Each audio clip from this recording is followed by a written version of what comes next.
The San Diego Padres have been linked to the three main superstars, big attractions of this offseason, and I'm going to be giving you guys the order of who I believe is most likely to come, but also why and their fits to the San Diego Padres in this video. How's it going, everyone? My name is FamedFriar. Welcome back to another video where today we're going to be breaking down the top 3 attractions that are linked to the San Diego Padres and exactly how they'd fit and also the order that they're going to be in terms of who's most likely to come. Let's go ahead and talk about. Before we hop into this video, guys, if you are yet to hit the subscribe button and the like button, right now is a perfect time before we start this list. And I give you guys the inside details on these 3 superstars. Obviously, we have the 3 players being Aaron Judge, Xander Bogaerts, and last but not least, Trea Turner. And, you know, they're all superstars. And they're all guys that are going to demand $200+ million contracts, many years of control, everything that's going to fit into those margins with the San Diego Padres. That's everything that they're going to be looking for. And yes, this is pretty crazy, and it's crazy because we already have Manny Machado. We already have Fernando Tatis Jr. We're looking to lock down Juan Soto, but I also believe signing 2 of these guys would help us lock down Juan Soto. It's a crazy thought, but I'm going to explain. So let's go ahead and hop into this list. So the first spot is going to be Trea Turner. I think Trea Turner is most likely to end up in San Diego, as we know, reported many times. We've already had 2 meetings with Trea Turner. You have the winter meetings already basically on a roll starting, and it's in San Diego. Trea Turner is going to be in San Diego. He is the guy that the Padres are targeting the hardest right now. Now let me explain his fit. You can play him at shortstop. You can play him in center field. He's a 5-tool player. He does everything.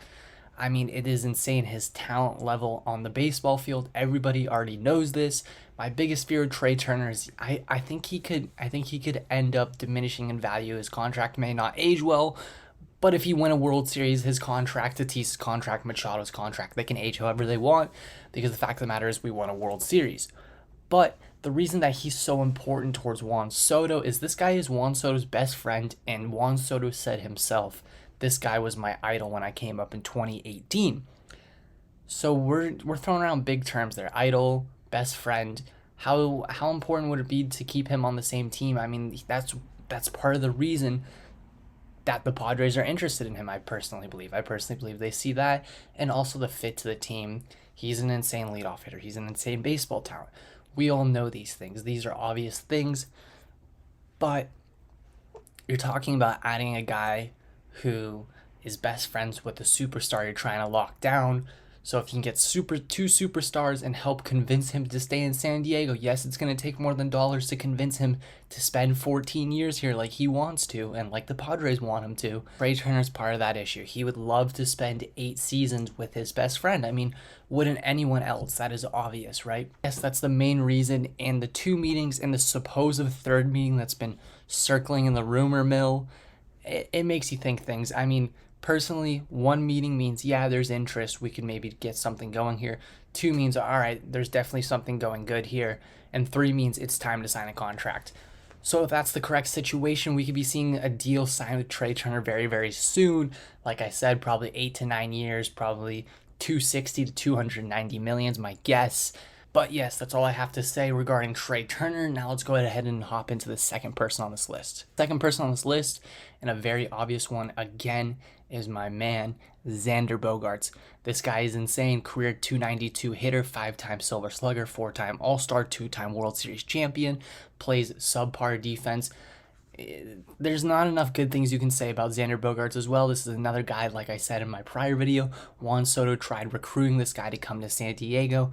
That was his goal, and didn't really work. As far as we know right now, it seems like talks are heating up between Xander Bogaerts and the Cubs, which is very, very interesting. I always saw Xander Bogaerts as being a Red Sox for the rest of his career, but apparently bridges have been burnt there, and that's very unfortunate, but it gives AJ Preller perfect opportunity to pounce on an elite hitter and a guy that's gap-to-gap power that's going to give you over 100 RBIs easily if he comes to San Diego. So, once again, another crazy baseball player, a guy that I have a lot of respect for, and a guy that Juan Soto has a lot of respect for. So Juan Soto would love to play with him. That's why he was trying to recruit him. Juan Soto wants another superstar. So does AJ Preller, to make the perfect team to build a dynasty. Now, the last person on this list, and one of the better fits, in my opinion, in terms of on the field, but I don't know his connection really with Juan Soto. But I mean, he's a great fit. And that's Aaron Judge, who's now a center fielder, may I remind you. Everyone goes, oh, we have Juan Soto. I saw comments on my last video, oh, we have Juan Soto. Why would we need Aaron Judge? Aaron Judge is a center fielder now, guys. He spent most of the season in center field during his elite year last year. And a lot of people are like, oh, his power is going to diminish. Just to give you guys a quick fact real quick, of these 64 home runs Aaron Judge hit last year, 63 of them would have left at Petco Park. Yeah, we're talking about a guy that hit 64 home runs and 63 would have left at Petco Park.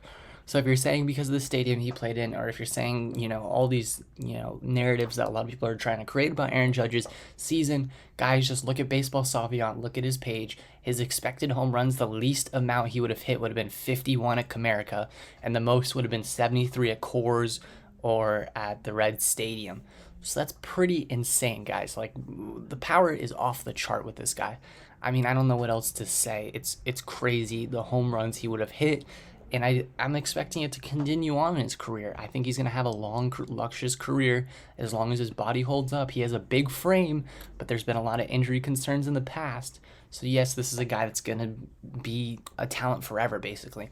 And there's a lot of respect there from the Padres. I know he follows Juan Soto on Instagram. I know he follows Fernando Jr. on Instagram. Nothing with Manny Machado, but that's very, very interesting. I don't know how team chemistry-wise how it'd work out. But obviously, Preller's in on him, supposedly. We're considered a mystery team in this situation. But it seems like the focus is on Trey Turner. But that's all I had for you guys today. Guys, tomorrow I will be at the winter meetings down there giving you guys live updates. Follow me on Twitter and join the Discord for live updates. Guys, if you are yet to subscribe, please hit that subscribe button. I'll see you all in the next video. Peace. 305 to the 619, baby. Let's go. Let's go, San Diego. Live that shit up, San Diego. Let's fucking go. Woo! It's our fucking house. Hey. It's our house right here, baby. Let's go. I love it. Hey.